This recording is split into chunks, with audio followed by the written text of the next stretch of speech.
Hi, good evening and welcome to our first Express webinar of Autumn 2021.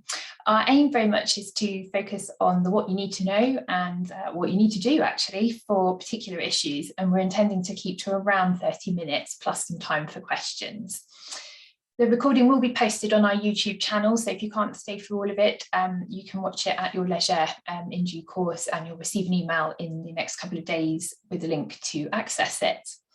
So tonight's theme is managing the good doer. A recent survey showed that owners in Great Britain described their horses as overweight or good doers in about 63% of ponies and 35% of horses. And the levels of obesity continue to rise. So it's a hot topic for all of us to be aware of.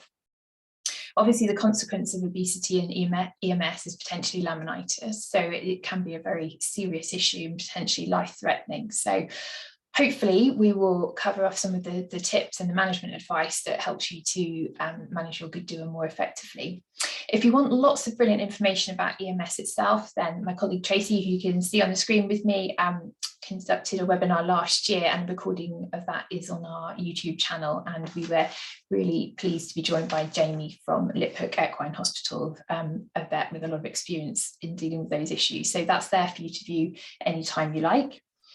Tonight, I'm delighted to say that I'm joined by Tracy Hammond and Claire Akers, two of the most experienced members of the Dengie Nutrition Team. They're stalwarts of the team here, both having worked for us for more than 15 years now. So time flies when you're having fun. It certainly doesn't seem that long, I'm sure. I'm going to embarrass them both by saying that they're fantastic ambassadors for the company, and we're immensely proud of them. So it's a pleasure to be actually doing a webinar with you both tonight. So yes, very much looking forward to that. They both have master's degrees and, just as importantly, are very experienced horse owners, and we're going to hear more about their own horses in our next webinar in about 2 weeks' time, which is focusing on veterans. So do join us for that one as well. Tonight we're going to do a triple act. We're breaking the diet into 3 core areas, so grazing, forage and bucket feed. And we are finishing with a fascinating case study that Claire's going to talk us through, which I think is a great example of some of the dilemmas we face, both as horse owners and actually as nutritionists for that matter. So it will give you some insight to how we can work with you as nutritionists to help navigate you through those trickier situations. As mentioned, we're going to cover some questions at the end for some general inquiries, but if you have specific queries about your horse, if you want to email us or use the Q&A box rather than chat function, if you can, then we will follow those up in due course, because I'm sure we won't get through everyone tonight. But without further ado, I'm going to introduce Tracy Hammond, who's kicking off with the grazing or grass section of the talk. Is going to share tips and advice about managing pasture for good doers. So I will hand over the metaphorical floor to you, Tracy. Thank you. If you could share the presentation for me, Katie. I will do. Share screen. And I think I need to try and take the presenter view off somehow. Bear with me. And there you go, you should have. There we go. Marvellous. Thank you very much, Katie. So I'm kicking off the proceedings by talking about grass management. Now, in terms of kind of turning our horses out to pasture, the picture that we see there in front of us couldn't be any more normal for us. And actually turning horses out to grass is really kind of beneficial in a number of ways. First of all, it's really easy and cost effective for us. But from the horse's perspective, there are lots of benefits to it as well. So we've got things like trickle feeding, the company of other horses and exercise, just to name a few things that are really beneficial about it. But unfortunately, we can't get away from the fact that turning our horses out to unlimited amounts of grazing is actually a big part of the obesity option. And let me just try and click on. There we go. So in terms of kind of the amount of grass that horses consume, if we leave them to graze ad lib, so in other words to appetite, this graph here shows how much energy we can expect them to get across different seasons through the year. So the blue line at the bottom is the digestible energy requirements for a 500 kilo horse at maintenance. The green line is the digestible energy requirements for light work, and the line in gold is the digestible energy intake across the seasons. So we've got spring, summer, autumn and winter along the bottom. As you can see, during the spring months, the amount of energy supplied by grazing per kilo is almost equivalent to kind of a conditioning feed or a conditioning mix or cube. And it's not surprising that at that time of year, the amount of calories that comes from grazing far exceeds our horses' requirements if they are only at rest or in light work. So they will tend to gain weight at that time of year and through the summer. But as the seasons progress and we head into autumn and winter, theoretically, the amount of calories that they'll get from grass actually decreases. So it should be a lot easier during the winter months to encourage weight loss, which is precisely why we are running this webinar right now. Now, unfortunately, you've probably heard on the TV and in the news lots of things about global warming at the moment. And I think many of you will agree we've had kind of multiple winters where perhaps our horses are coming out of the winter better than they would, even if we've made attempts to manage their grass intake, because the grass is simply still growing. So that's something that we do need to be aware of. So we've got multiple options for managing grass intake, and I'm not going to talk about them all, and I don't have them all here. I do apologise for my pictures about the track system and strip grazing. I don't have any good photos, so this was the best I could manage with my artistic skills. But looking at those options that we have for grass intake, we can remove them from grass altogether, and that may be necessary in some cases. So we can use things like a no grass area, which is demonstrated nicely there by my own pony Kizzy. Track systems, sometimes they can be no grass at all, or they can be more like strip grazing, where we've got a more limited area of grass. And the other option that we have is the use of something like a grazing muzzle.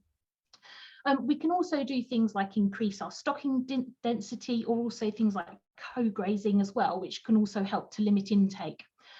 Research has been kind of fairly limited in terms of how we manage the overweight horse and their grass intake, but there have been some studies, and the two things that we're going to specifically look at are grazing muzzles and strip grazing. So when it comes to grazing muzzles, they're not for every horse owner, and unfortunately they're not for every horse either. There are some that won't get on with a grazing muzzle, and if we are using muzzles, we do just need to be aware of the horse's welfare. There are lots of things that we need to look out for, which I will talk to you about in a minute. But from the point of view of actually restricting grass intake, grazing muzzles are effective. And I think where grazing muzzles are potentially most useful are if you're on a livery yard where you have absolutely no say in what paddock your horse goes in or with what horses, then these may be a very practical option for you. So a muzzle study in 2005 found grazing muzzles restricted intake by 75 to 86%. That was actually my own research from my master's dissertation project. I'd already started my role at Dengie and I was recommending grazing muzzles quite frequently, but at that time there wasn't any research to suggest how much they restricted grass intake by or the effect on the horse's behaviour either. So that was something that I was keen to investigate. Later research has found a similar kind of degree of restriction. So the Longland study found during a 3-hour grazing period, the use of a muzzle restricted intake by 83%. What was even more interesting with that study, though, is that they also looked at how much the horses consumed, or ponies more specifically, during the 3-hour grazing period of those without a muzzle on. So those ponies that weren't muzzled in a 3-hour grazing period consumed 0.8% dry matter of their body weight. Now, if any of you are already trying to manage your horse's body weight, you're probably aware of the 1.5% of body weight figure for kind of managing dietary restriction. So in 3 hours, these ponies were consuming over half of their daily intake of a dieting ration. So it's really important to know that horses, or ponies particularly, will make some kind of compensatory behaviour if they are restricted, and that's something that we need to be aware of and manage. Some further studies have looked at using grazing muzzles for a longer period of time, so maintaining horses out at grass for 24 hours and muzzling them for a period of time, so 10 hours in this instance during that time. Now, in that study, they suggested that using a grazing muzzle for 10 out of a 24-hour grazing period was quite effective for reducing weight gain. but only in some individuals. There was one, and there's always one, that continued to put on weight. So again, we've got to kind of factor in the fact that some individuals may actually get more adept at using grazing muzzles and may be really skillful. My pony Kizzy, who you saw in that previous slide, she's certainly one of those, because I was monitoring her weight really regularly when she was using a grazing muzzle, and despite kind of no other changes really, at certain times of year she was gaining more weight than I would have expected, and I think she just became more efficient over time with her muzzle. So when you're using a grazing muzzle, if it's something that you'd like to investigate or choose to use, we need to introduce it sympathetically. You can't just pop it on and pop the horse out in the paddock and expect them to get on with it. It does require some degree of patience and training, and actually getting them used to the fact that they can eat with this funny thing on their face. So poking things like grass through the bottom of the hole, making sure they're drinking, are all important. You've also got to watch things like herd dynamics as well, because they may become bullied by others in the group, and even more so, some other horses may be quite adept and helpful at removing the grazing muzzle for the individual that's wearing it. Generally, I would recommend using a muzzle for a maximum of 12 hours and then bringing them into a stable or no grass area, just to try and avoid some of that compensatory behaviour, especially if you're managing a laminitic. And also we want to make sure that the muzzle fits and comfort adapt if necessary. I used the grazing muzzle there, and I attached all sorts of things to it to make it a little bit more comfortable. So things like sponge under the chin, for example, to stop it rubbing. But generally, if you make sure it fits in the first instance, then you'll encounter less of those issues. So strip grazing is another thing that we can do to kind of manage grass intake, and the research into this has actually been a lot more recent. And Longland and Harris compared 3 grazing practices on managing pony weight. What they did is all ponies in the study had access to 1.5% of their body weight dry matter daily over 28 days. So they had a dieting ration on a daily basis and had new access to grass every day over the 28 days. What they found in this study was that for the body weight gains was significantly higher for those with free access to grass. So the group that had access to all 28 days worth at once gained the most weight. Those that were strip grazed, either with a front fence or a front and back fence, had less degree of weight gain. So it seems that strip grazing is certainly another useful option for us, or reducing the grass area in our attempts to manage our horse and pony's grass intake. Now that's all very well, but I do get a number of common questions on the feed line. And one of the first questions I tend to get is, okay, you've told me to restrict my grass area. Well, how big should that grass area be, and how regularly should I move the strip, for example? That's a really common question. And now for this one, I'm going to give you a really kind of fluffy answer, I'm afraid, but this is genuinely the best that we can do. I'm not going to tell you to get the tape measure out and measure an area and measure the height of your grass and try and work out the grass intake that way, but we're going to look at it from the other end. We're actually going to look at your horse and pony and see what's happening to them. So there's 3 things that I'd like you to do if you're embarking on a restricted grazing regime. You're going to measure your horse's weight regularly, at least every couple of weeks, with a weigh tape. That will give you an idea if the weight is going up or down, and therefore how effective your restricted area is. The other thing that we can do is fat score, so we can monitor the fat score monthly and see again if the body weight is changing. You might not always see changes on a tape, but you might start to notice changes in the level or fat cover in different areas of the body, which is just as important. The other thing that I'd like you to monitor is behaviour, and in a couple of ways.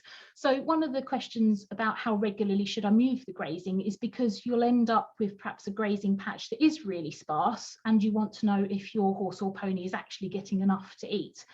So one of the things that we can do is look to see whether the horse or pony continues to graze or whether they're stood there looking miserable. Now, as stupid as this sounds, in order to do that, you're going to have to stand behind a hedge or out of the way somewhere, because if you present yourself in your horse or pony's eye line, their behaviour is going to be different as to whether when you're hidden behind that hedge and they don't know you there. So they see you as the presenter of food, and so as soon as you appear, they're certainly going to be hanging around at that gate, kind of waiting for you. So see what they're up to in the paddock. Are they still grazing? Are they out there moving around and eating, interacting with the other individuals? They're probably okay. If they're stood there kind of looking miserable, there really is nothing, then we need to do something else about that. Another element of kind of behaviour that we can look at, some researchers suggest looking at the number of droppings that a horse or pony does in a restricted paddock, and I quite like that idea. So if you start off with an unrestricted grass area and count the number of droppings, and then restrict that grass area down, researchers suggest if we look for about half the number of droppings, then we might be on the right track. But again, combine that with your weight management, or sorry, weight monitoring, to know whether that is successful or not.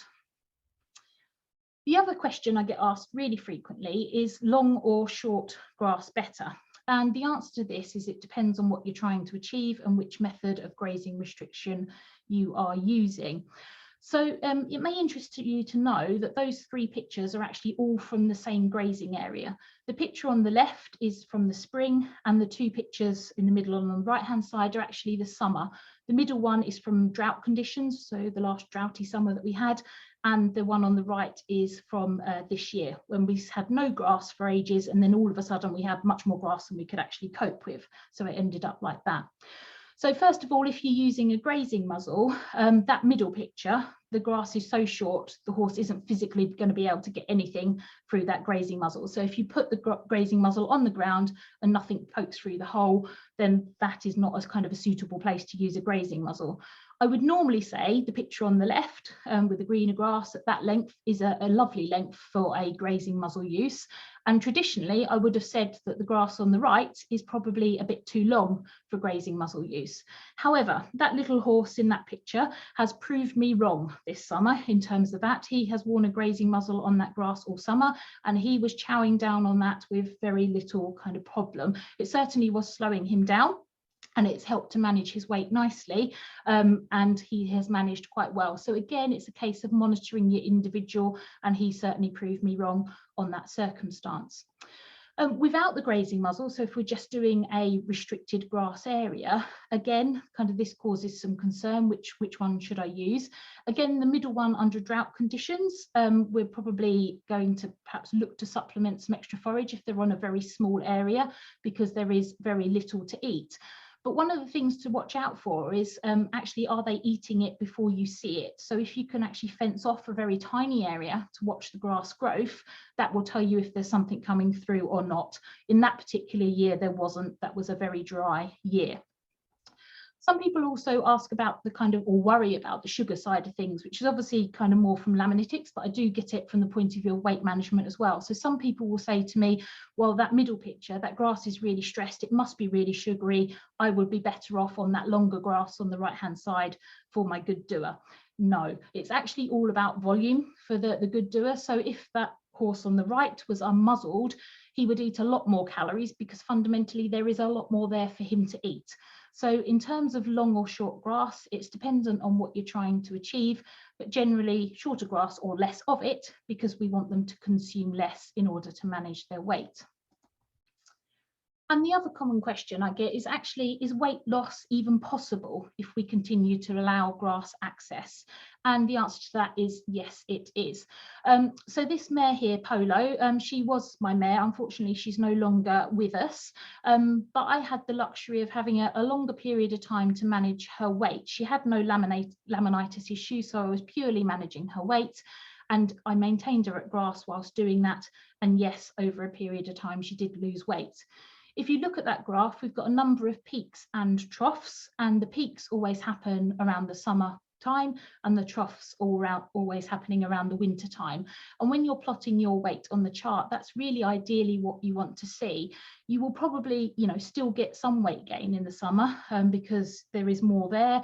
It's more calorific, so they are likely to gain weight. But if you can get that winter weight loss, then year on year, gradually that weight will go down. There are situations like those that are prone to laminitis where we may have to do this more quickly and more severely. But if you are just purely managing weight, then yes, we can still maintain grass access in order to do that.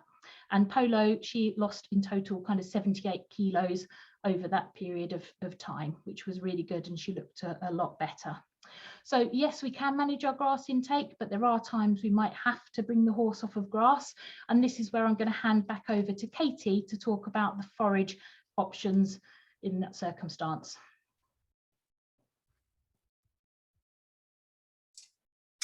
Thanks, Thanks, Tracy. That's fascinating seeing the use of the muzzle on the longer grass there. Okay, so conserve forages and what should we actually use for the good doer? Well, why is forage important? Well, obviously, when we take a horse off pasture or put it indeed on very tight pasture, then some extra additional forage may be required to ensure we're meeting their requirement for fibre. Now, it's quite interesting that we don't really know exactly how much fibre a horse needs. So the recommendation is for forage intake. So as Tracy sort of referenced, 1.5% dry matter of the horse's body weight per day is realistically what we're sort of aiming for. Now, there are some vets that advocate going lower than that, but I think amongst the nutritionist profession, we're probably, the consensus is really that 1.5%, I think we're all in agreement on that, dry matter basis is key.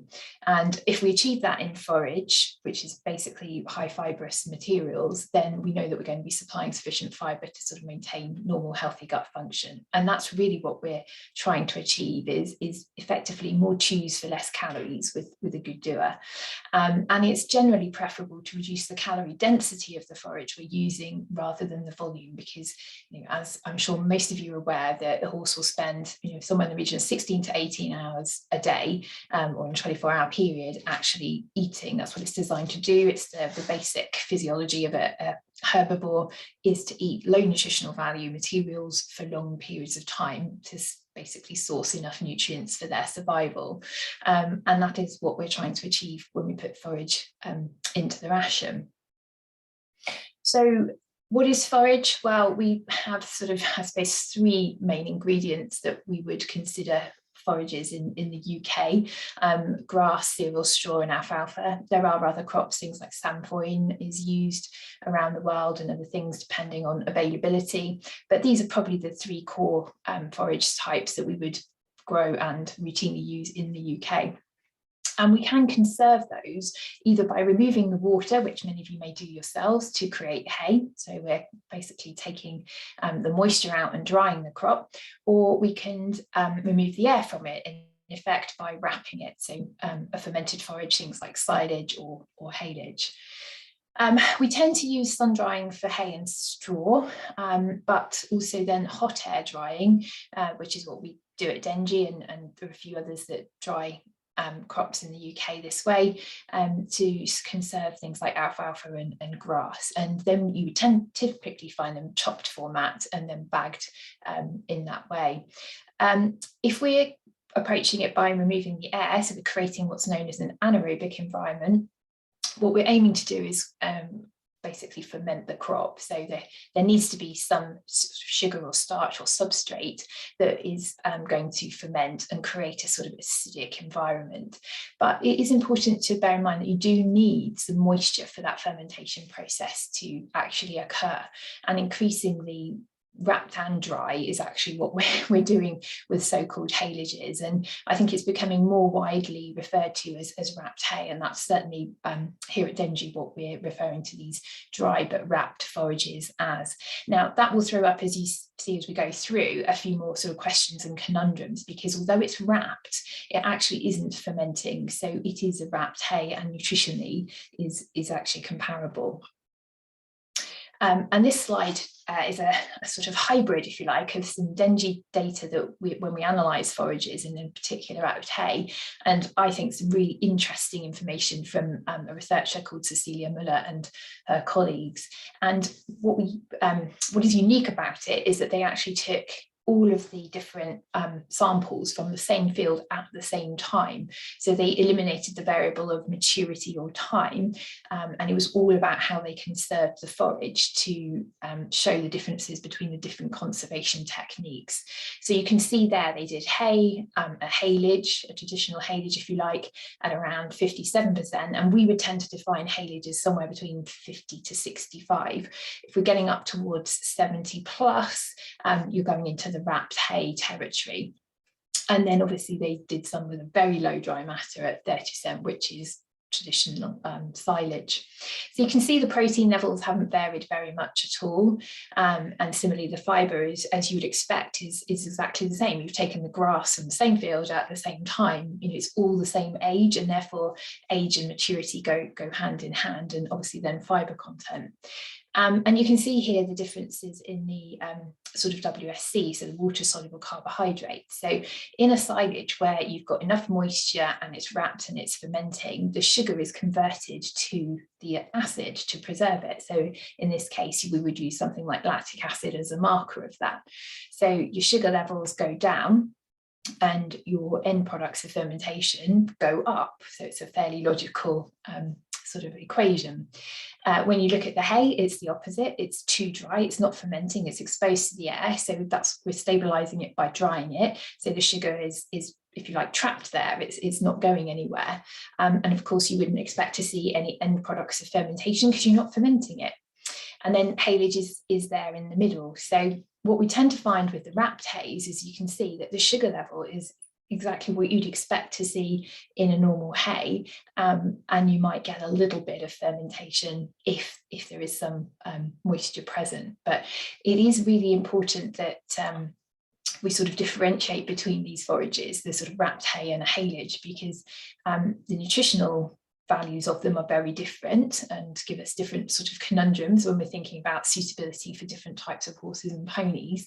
And also it's important to bear in mind, and actually Cecilia was doing a conference a couple of weeks ago and highlighted that once you open these wrapped hays, you do need to be mindful and watch out for deterioration, because if you see, once you expose it to the air, it hasn't stabilized. That acidity does actually stabilize the product for a little bit once it's opened as well. So when it's absent in a wrapped hay scenario, you might see then some what we'd call sort of secondary fermentation going on. And I mean, she even suggested putting a thermometer in it to see, measuring the temperature, because if you have microbial activity, it will get warmer. So just some food for thought there. Bear that in mind because it has relevance later on.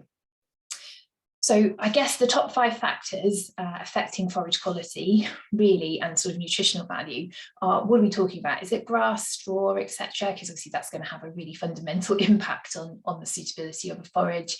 And then drilling down from there, what species of that plant? So in the case of grass, we might be considering whether we'd want to use a timothy, ryegrass, fescue, etc. Now, I've mentioned timing, and it is a really key point, this sort of maturity of the forage when you harvest it. Now, if you're asking a supplier when they cut their forage, generally speaking, for a good doer, you want a later cut. It tends to be more mature, and the more mature forages will have less digestible material, and therefore the horse tends to do less well on them because that fibre is harder to break down and extract nutrients from it. Obviously energy included in that. So just if you are saying a late cut, just make sure they're very clear it's a late first cut and not just a second cut, because if it's second cut, it's still actually going to be quite immature material, even if it's harvested in late August and possibly even into September. So don't just say, oh, an August, September cut, just be very specific about your request. Weather conditions, effectively more sun equals more photosynthesis, so that's what creates sugar in the plant. I think Tracy's field from that sort of parched drought condition might well have been 2018, because it's the year that we've seen some of the highest sugar levels in forages that we've analysed. Those prolonged period of really hot, dry weather, it really concentrated the sugar. There was a lot of sugar being produced, and then the drought conditions, I think the plants were probably in a stressful state, and therefore the sugar concentration within them was extremely high. In some cases, WSC content, we would typically see somewhere in the region of 15, maybe up to 20-25%, and some of the ones we analysed in 2018 were 35%. So just gives you a feel for how significant the weather conditions are. And sort of timing of cutting, if you have the luxury of sort of weather being on your side and being able to pick and choose a little bit when you harvest your forage, plants use sugar in the dark, so they're not making it because it's dark, and they make it when it's light. So if you can use cut your forage at first thing, sort of fairly early in the day, and certainly if it's on a sort of cloudier day and not too much sunshine, it will help have a lower sugar level when at the point you cut it, and then you're effectively freezing. It can't make any more sugar once it's cut. In fact, it will be using some in that drying process. So that's the time to try and do it if you can. Now, in reality, with British weather, we're just racing against the clock half the time just to get the blooming thing cut and in while it's dry. But as I say, if you have the luxury, try to do it first thing if you can. And again, in the spirit of sort of real world situation, we're often asked, so what should you use? Well, a lot of the time it's what have you got, and can we make it sort of better if it's not ideal in the first place? But what we find is, unlike that very contrived sort of trial scenario, haylage tends to be harvested earlier than hay because you don't need so much drying time. You may be able to sort of wilt it and get it wrapped within a couple of days, maybe even quicker if you're lucky, whereas hay you might be looking at 3-4 days to actually get it to dry. So because you need a shorter window of opportunity, you might be able to get away with it earlier in the season, and that means the plants are more digestible and therefore the horse tends to do better on it. But we know the sort of hay is potentially higher in sugar, so even if it's less digestible, there is more sugar present, because in a true haylage you've actually converted the sugar into the fatty acids like the lactic acid. So really we're distinguishing between the sugar content of the forage and how fattening it might be, and they're not necessarily the same thing. The default recommendation, and we all tend to err on the side of caution and sort of safety, tends to be hay, because actually over a longer period of time, and that's usually what you're sourcing your forage for, in a chronic situation, a longer term situation for a season, then we're most concerned about trying to keep weight off. And certainly in the context of good doers that might not actually currently be overweight and maybe not have any history of laminitis, but they just tend to do well, then hay tends to be the preferred choice because it's less digestible and you're likely to be able to feed more of it, which is obviously what we're trying to achieve. But are there ways to reduce the sugar content if we've made that choice? Ooh, there we go. So yeah, is soaking the answer? It's what we've done for many, many years now, and there are some key concepts, and I think it's fair to say there is no definitive answer. And you speak to sort of 10 vets, 10 nutritionists, and you'll probably get sort of 20 different answers. But some general principles are, and I think the kind of becoming more and more the key factors, if you like, are that the hay to water ratio is really important. And this is again where we have to look very carefully at the details in research papers and the levels of sugars leached out of forages, because in a trial situation they might be doing samples of a few grams of hay in a lot of water. Well, trying to replicate that up on the scale of 10 kilos plus that you've got to soak for your horse might not be the most practical. And again, at a recent conference, Annette Longland, who Tracy referenced on the grazing muzzle work, she was giving some advice on this and was even quoting sort of 10 parts water to 1 part hay. That's a huge amount of water for a 10 kilos of hay a day that you've got to soak. So I think the rule, or the message to take away really, is the more water you can do to the hay ratio, the better it will be. But obviously we've got to be a little bit realistic about the real world. Similarly with temperature, I mean, there's some work going back now that sort of showed 16 degrees C help to achieve more sugar loss than sort of colder conditions. Well, keeping your water at 16 degrees C in the middle of winter for a prolonged period of time, even if you're just doing it for a couple of hours, that's not easy if the ambient temperature's hovering around freezing or just above. So again, I think the principle is if you can use warmer water, then you're going to have more sugar loss. So lots of warm water is probably the rule to take away. Timing, it's obviously dependent on some of the above factors, and there are some researchers that are suggesting the more water you use, the less time you need to actually soak it for, and in some cases suggesting just a couple of hours would then be sufficient. But again, you have to weigh up, if you are going to soak it for longer, just what else you're losing, and certainly dry matter and other nutrients are being leached out as well as the sugar. And actually the dry matter reduction is quite significant if you soak it for sort of 8-10 more hours, and then you actually might find you're needing to feed more to ensure they're getting that level of dry matter that's required. So I think if you can use lots of water, if you can make it warm, and if you can do a minimum of sort of 2 hours, that is probably as good advice as we have at this point in time. Now, not everyone can use hay. There are going to be scenarios where things like respiratory health come into play. Now, if a wrapped hay is working for these horses, there's no reason, as far as I can see, not to use it nutritionally. Now, if they're a good doer, and when we're starting to use wrapped forages, that's where we stray into the sort of slightly more contentious discussion points. But effectively, the respiratory issues are possibly the kind of biggest threat to that horse's health at that point in time, assuming they're not laminitic or other issues, but just good doers, then a wrapped hay is certainly appropriate to use. There are some scenarios, actually, it seems a little bit counterintuitive to think of a horse with poor dentition being a good doer, but it does happen.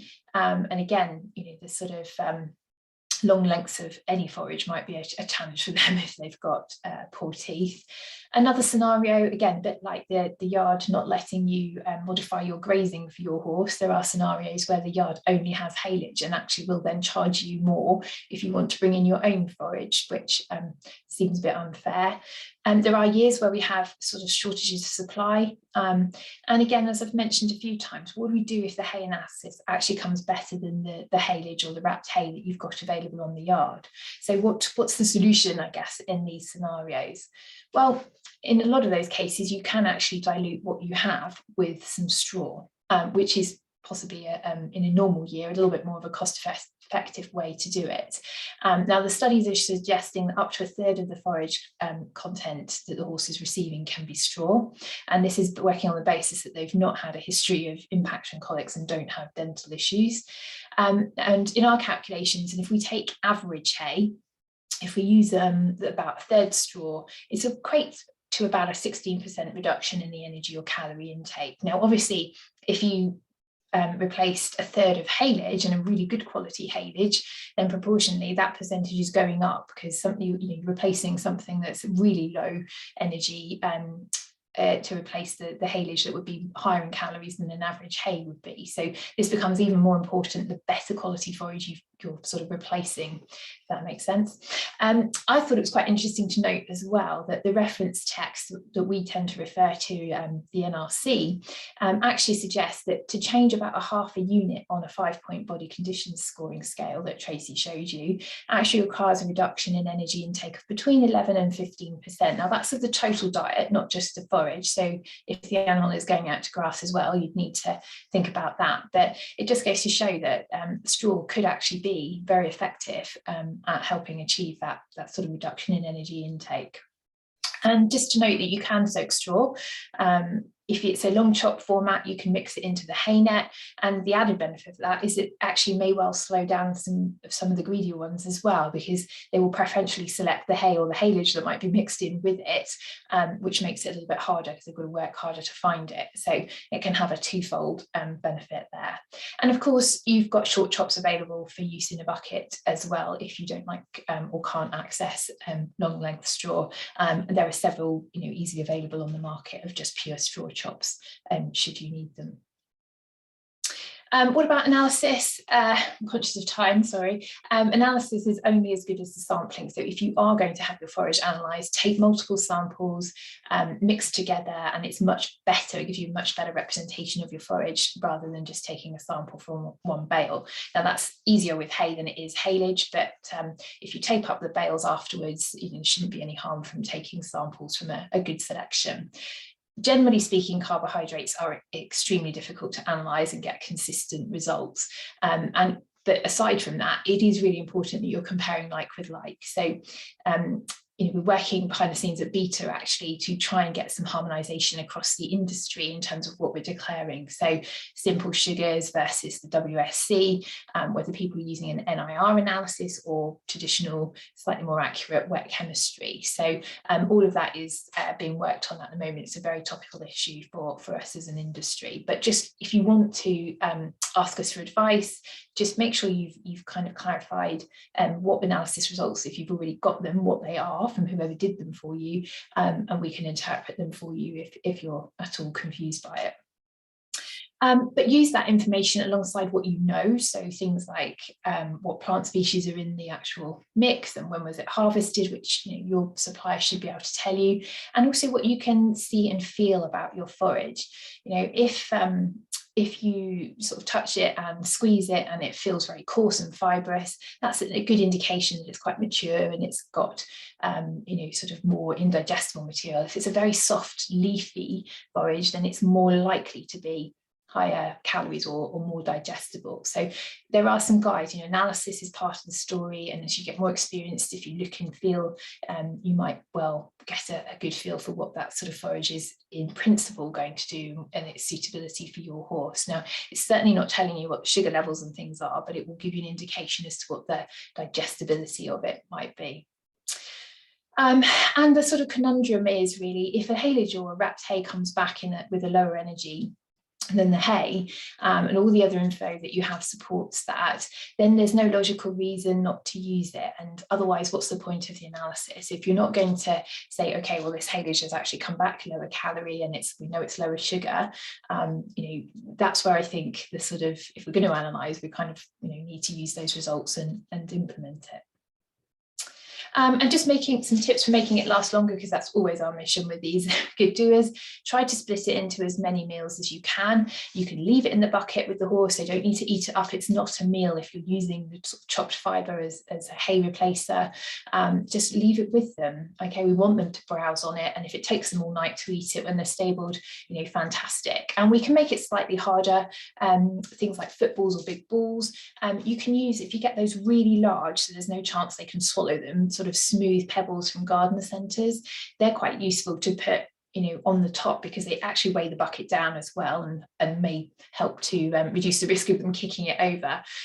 But they also just reduce the surface area, so they have to work a bit harder to get to it. And obviously there's things like small hold nets that you can hang in multiple sites around the stable to give them a bit more to do. They have to earn their forage. So these are the sort of takeaway actions that I would suggest. So if you can harvest mature plants, source late cuts, look for long timothy heads. So the longer it is, the seed head on a timothy, that will give you an indication of its age. So the shorter ones have been harvested earlier or younger plants. Generally speaking, we're trying to avoid ryegrasses, but if you have only got ryegrass haylage, then that's where something like the straw can come into play and help dilute it. So, we've got to be practical about what's out there in the real world. And do consider those low-calorie partial hay replacers. Again, just 2 or 3 kilos, which might be manageable and affordable to do, could replace some really good quality forage and actually help you get some weight off in the winter months. Okay, so I'm going to hand you over to Claire, who's going to cover off why good doers need the bucket feed. Let me just see if I can get control, sorry. If you ask permission, is it coming up? There you go, I can approve you. Okay. You were away. So why do good doers need a bucket feed? Well, we're aiming when we're feeding these overweight horses to ensure that we're meeting our horses' nutritional requirements and addressing the nutritional shortfalls from the forage and grazing that they're getting. So we know in the UK that our soils are low in certain minerals, so zinc, copper and selenium are of particular concern because they're quite low levels, and that means that the grass that grows on those soils and therefore the hay that's cut from those fields will also be low in those nutrients.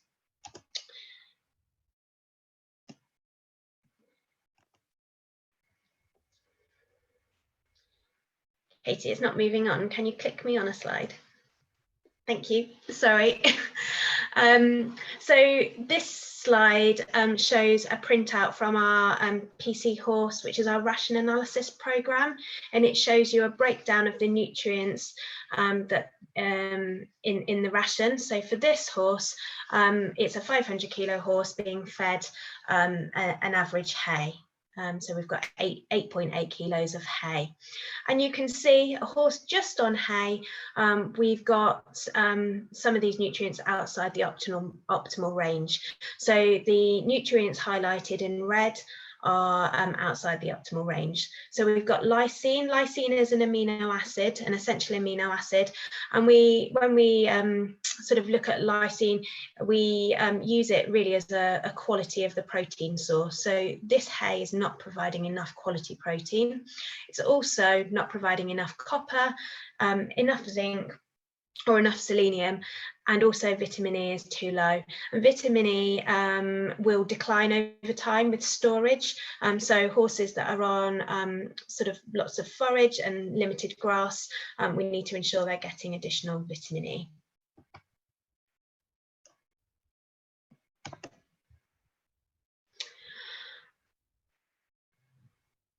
So top tips when we're deciding what to put in the bucket: we want to make sure that the feed is low in calorie. Obviously, we're busy trying to ensure that the ration, the forage is providing less calories, and so we want to make sure the bucket is also following that too.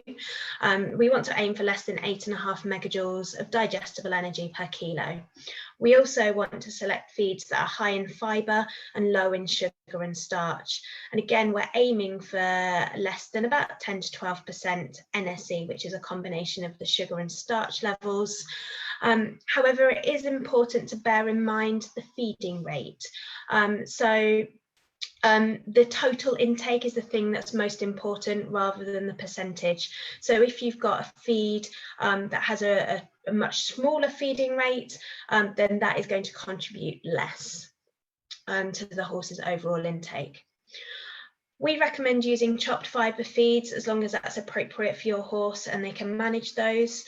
So as long as there's no dental issues, because these will weigh much less in a scoop. So it means they can have a big scoopful for less weight. It means that we increase chew time and keep the horses occupied for longer, and it can also help to satisfy the horse's appetite.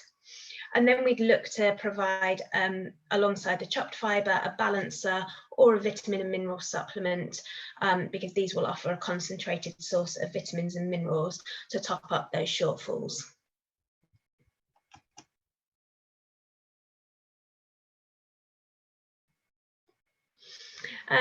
So this chart compares a traditional sort of fibre cube with a balancer. The amounts in the highlighted columns show you the percentages declared on the bag, or milligrams per kilo, and below that we've got the inclusion per feeding rate. And you can see that the balancer, although on the face of it looks like it's higher in protein and higher in energy, actually the balancer provides about a quarter of the energy per feeding rate, but is also provides about 50% more copper and around half the protein that high fibre cube provides.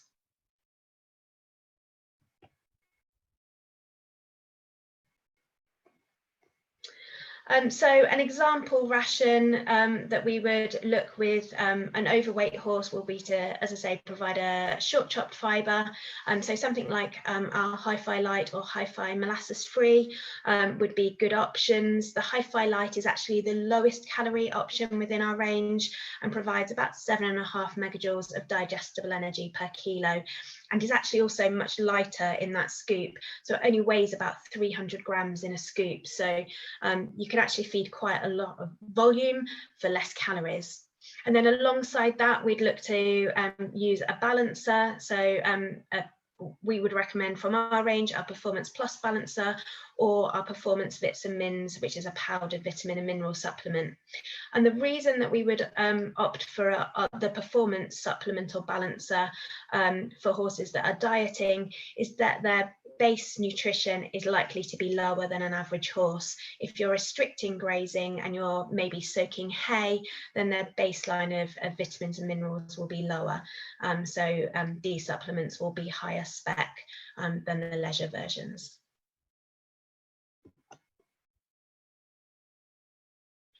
Okay, and to finish off with, I'm going to introduce you to Remy and his weight loss story.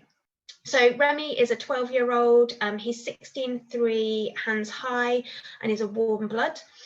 He's a para dressage horse and he's on the world-class program, and he was longlisted for Tokyo.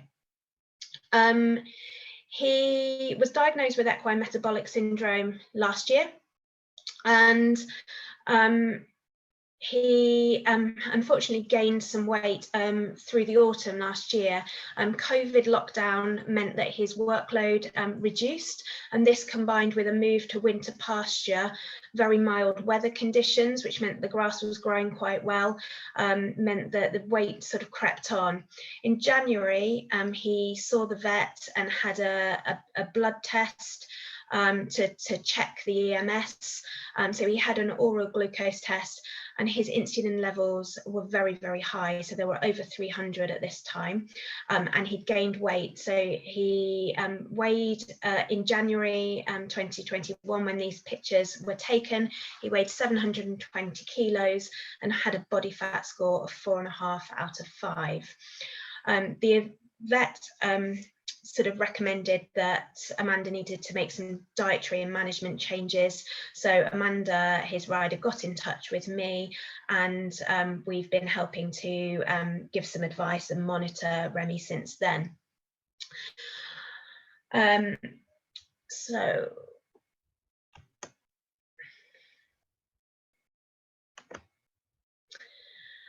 the first challenge.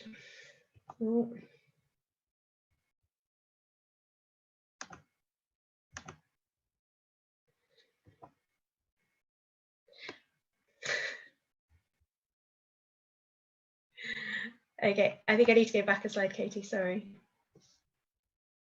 So the first challenge was finding a ration, a bucket feed where we could get Remy to eat. So despite the fact that he's a very, very good doer, he is also very, very fussy.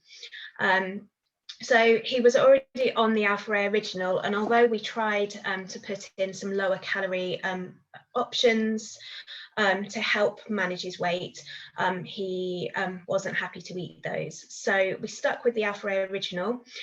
Quantity wise, he had half a scoop twice a day, one of the round bowl shaped scoops, so which equated to about 400 grams per day. So the actual quantity that he got was quite low, and then we combined that with the Performance Plus balancer. And this provided the vitamins and minerals that he needed. He was also sort of from January, actually his workload increased. Obviously he was at this point on the long list for Tokyo, and was aiming at that. So whilst the rest of the world stopped, the para dressage and elite sport continued. So he was going to training camps, and when shows resumed, he was he's been competing all summer as well.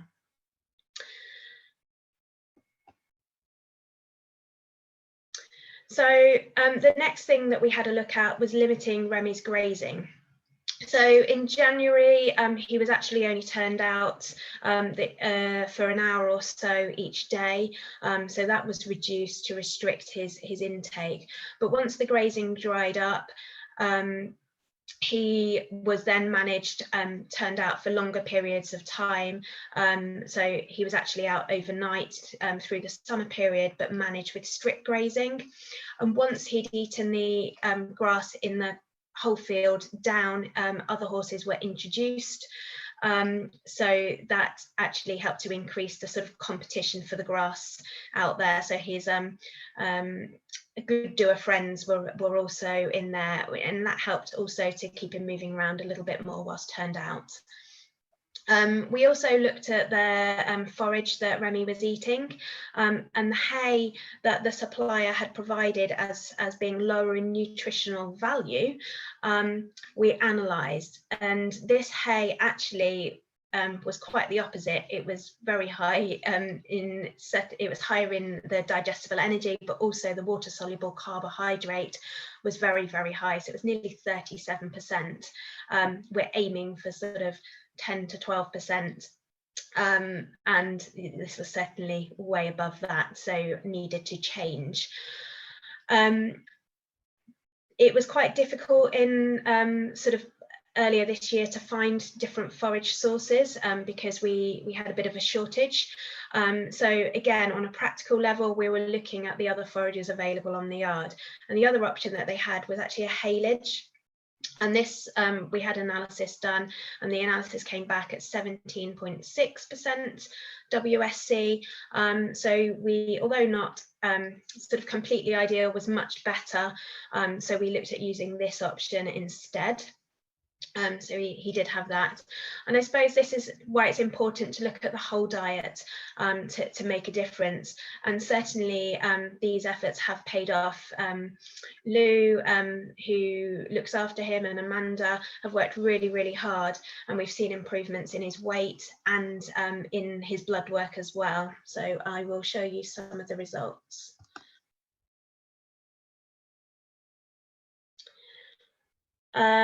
So this was the forage analysis, just so you can have a look. So you can see that actually the haylage, which is in the first column, the digestible energy was actually slightly lower, so a more appropriate option, and that WSC was lower, but also the protein was higher. So this helped to ensure that we were sort of meeting his requirements for a horse that was still in sort of moderate sort of work, that we're meeting his protein requirements.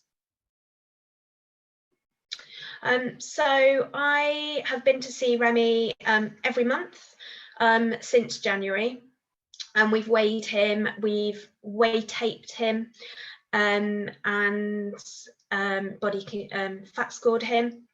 And this is a graph of his weight.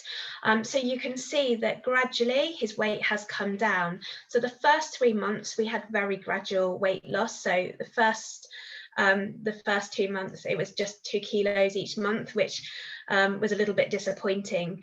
But I think he was his blood work was so bad. He was so sort of insulin resistant and weight loss resistant that it took some time to get things started. But once he started to lose weight, then it's come off sort of gradually.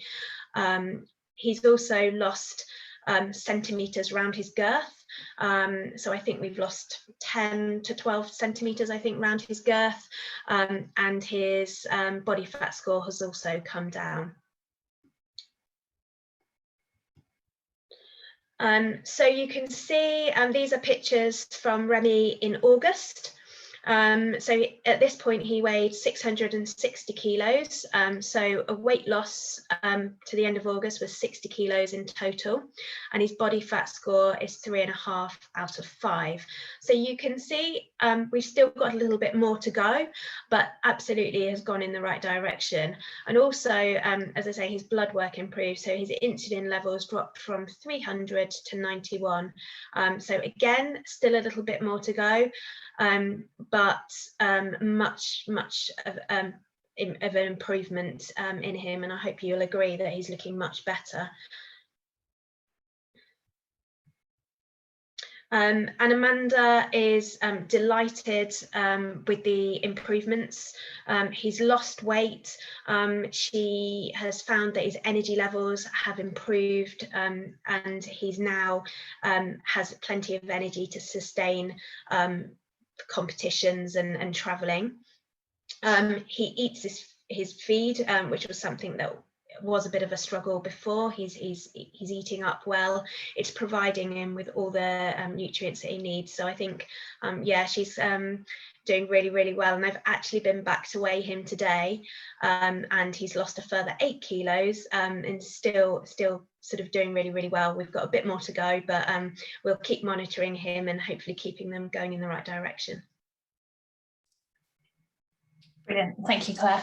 I just think that's a great example of some of the challenges we face as nutritionists and horse owners, where the original forage that you've got isn't actually suitable, and the one that instinctively you probably wouldn't use in the form of a haylage is actually the one that comes out to be the best and the most suitable. And it just goes to show that even if you have a horse that isn't eating the sort of things that you think he should be, you can still achieve weight loss, and there are alternatives that will still get you where you want to be.